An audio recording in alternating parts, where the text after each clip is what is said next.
All right, everybody, welcome back to another episode of CouncilCraft.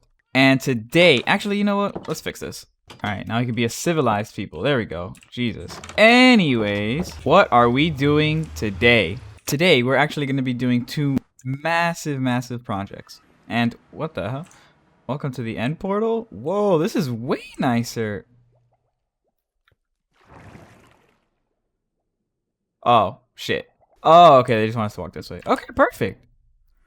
Oh, that is so convenient. Now, the first project that we're going to be taking on today is the expansion of Fection's Perfections.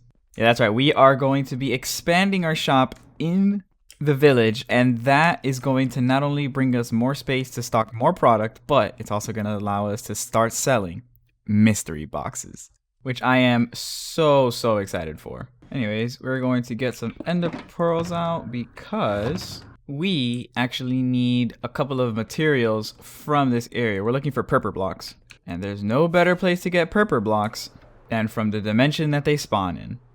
Now, the thing is that gathering this stuff is going to be kind of freaking annoying, as you can see.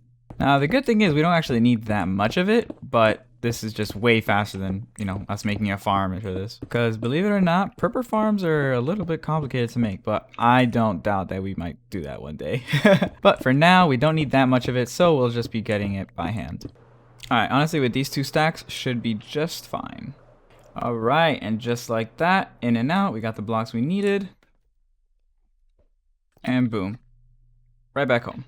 Alright, cool. So we got the purple blocks, and we also need to start doing a good amount of trading with our masons, because we are specifically looking for... Oh, wait, actually, yeah. Black terracotta, as well... Oh, here it is. As well as pink terracotta. Alright, cool. Yeah, whenever we remember, we just have to keep going back and forth. We actually need a decent amount of the terracotta before we get started on the wood farm later. Which, yeah, wood farm. But, for now...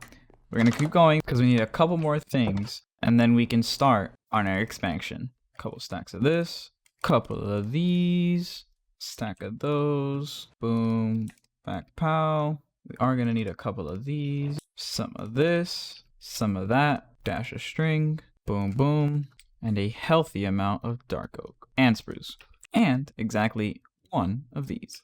All right, so with this, we pretty much have everything we need, and everything else that we need for this build is already inside one of our shulker boxes in our ender chest. So we are ready to head out. Okay, so we are heading towards the village right now. Wait. Oh, did they move the portal upstairs?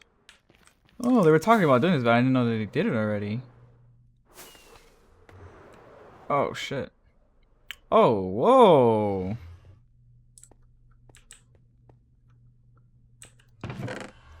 Oh, this is cool.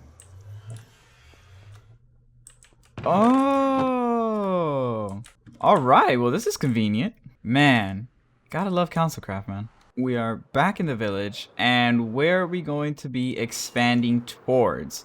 So, as you can see, right now we kind of have 4 even, areas, and believe it or not, I had already planned this from the start, but we are going to be adding the expansion over here. Now, one thing that I didn't bring that hopefully I have in our old house, yeah, just some play dirt, because we actually have to fill in this right here. Chop some trees. Cool. All right, so with that, we are pretty much ready to go. So we are starting this episode hot. Cue the music. It's time for a time lapse. Let's get it.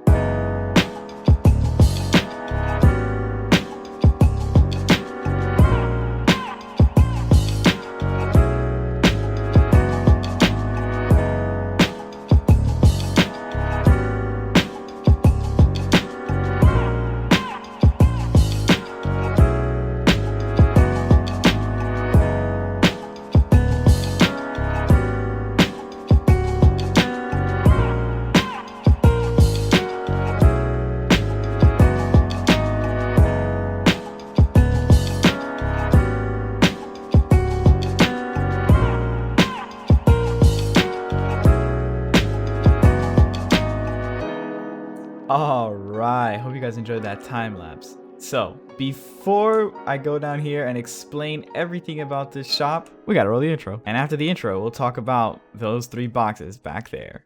Roll it.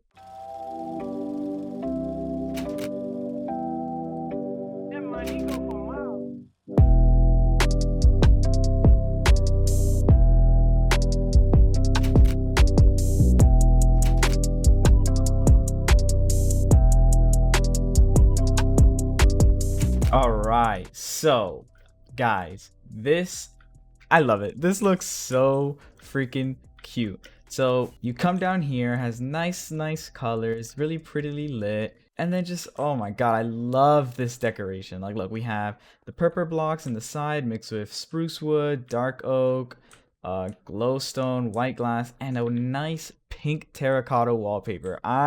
Oh my god, I love it. Then in the ceiling, we have the sea lantern lights, and then back here, I know that this is the more interesting part. Here we have our mystery box area, and look, I mean, we did not come to play. You are looking at 8, 10, 18 blocks of diamond. That shit hurted. But you know what? It's okay because we mean business. Because these mystery boxes are not going to be any joke. You guys ready for this? Each mystery box is going to be 80 diamonds. And by coming soon, I mean by the end of the episode. So you see how we have 3 here? You actually can't open it because the mystery box is obstructed by the chain. So you don't know what you're going to get until you pick it after paying. What's going to be sick about these is that one of them is going to be below 80 diamonds of value. One of them is going to be about 80 diamonds of value. And one of them is going to be way over 80 diamonds of value. So all in all, it's pretty much one kind of loser, one winner, and one winner. And I like that system. That's pretty good odds. But like I said, we're going to be coming back to that later because we need to work on some of the stuff that we're going to be stocking down here, which is going to be things that I want to double stock. So maybe things like wood or a chest or the glass, who knows, but we're definitely going to be stocking this area down here. And yeah, let me know in the comments below what you guys think of this. I really like this room. Like, it's super cute. I don't know, I love it. All right, back to the base. And I'm so in love with this portal already. It's so cute. All right though, boys, it is time to put the farm that we made last episode and the farm that we made the episode before that to good use. So roll the music, baby. Let's get it.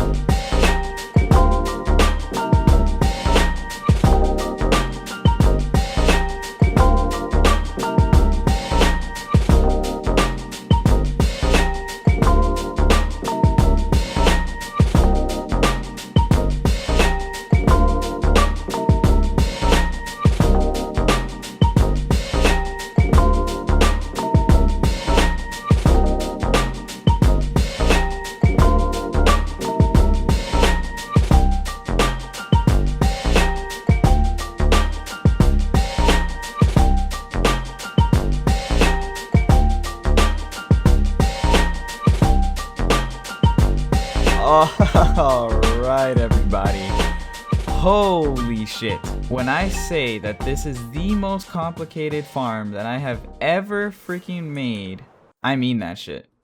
Matter of fact, it's so complicated that I am kind of scared to test it. Well, again, I already tested it and it does work. Now, I know that this can look really scary, but it is, but we're gonna break it down into little parts. So this right here is the section where we would be, right? And what would happen is we would place a sapling right there. Now, all of these dispensers would, when the farm is on, all of these dispensers will bone meal that sapling, grow it. Then, once we break these temporary blocks that we have over here, all the leaves will get crushed and they will collect the saplings down here. The saplings and like the trees and the apples will eventually make their way off kind of like this way, and it's gonna make its way through this hopper right here, but I haven't created that sorting system yet. So yeah, these 2 walls, again, once we remove these temporary dispensers, will crush the leaves, and this wall right here will push the logs forward. Then what will happen is the logs will make their way, and eventually it'll get down here. Once it gets down here, you see this redstone torch right here? Once a block gets placed over it and it gets powered by it, it sends a super quick pulse to this right here, to this piston right here, which quickly shoots it, and then this piston up here just causes an update so that it retracts. I know that sounded super complicated, but just look.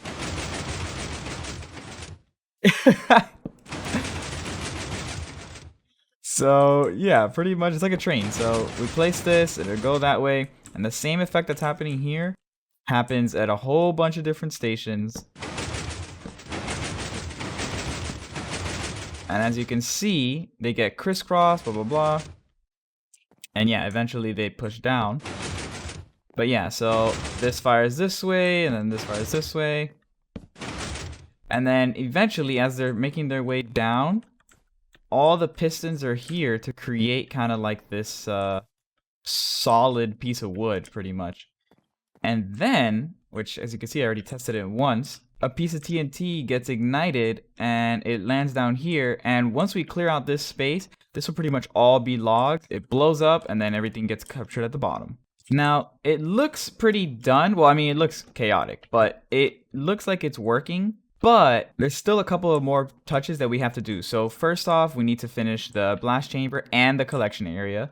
We also need to put the finishing touches on this area right here. Make sure that that all works, that the wiring's all correct. And add in a little thing on the top, which is going to make it so that we can also do oak trees. And by the way, just so you guys know, this farm is capable of doing acacia, jungle, birch, oak, and spruce. Pretty much every wood type except the nether ones and dark oak, which is kind of a shame because I really like dark oak, but there's a couple of reasons why I went with this farm. So one, the rates are really good, or they will be. Two, I kind of like the challenge. I've never made redstone this complicated before.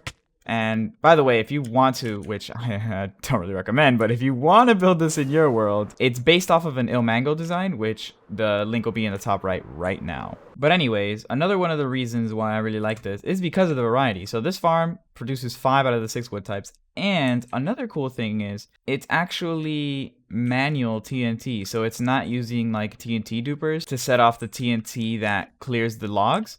It's very, very inoften that the TNT actually blows up, and it's because it's supposed to handle, I mean, this giant log. So yeah, I knew this was going to be a multi-episode project, but holy shit. One, I'm pretty proud of myself because we actually made it this far, and it seems to be functioning thus far. But two, god damn, this one really hurted on the materials. But it's all good, it's all good. Because with that thing, oh my god, the amount of materials we're gonna get, that's gonna be worth it. Anyways though, like I said at the beginning episode, we need to design mystery boxes. And I don't want to spoil them for the people on the server that's gonna buy them, but we're gonna make 3. I'm going to make the middle tier one right now.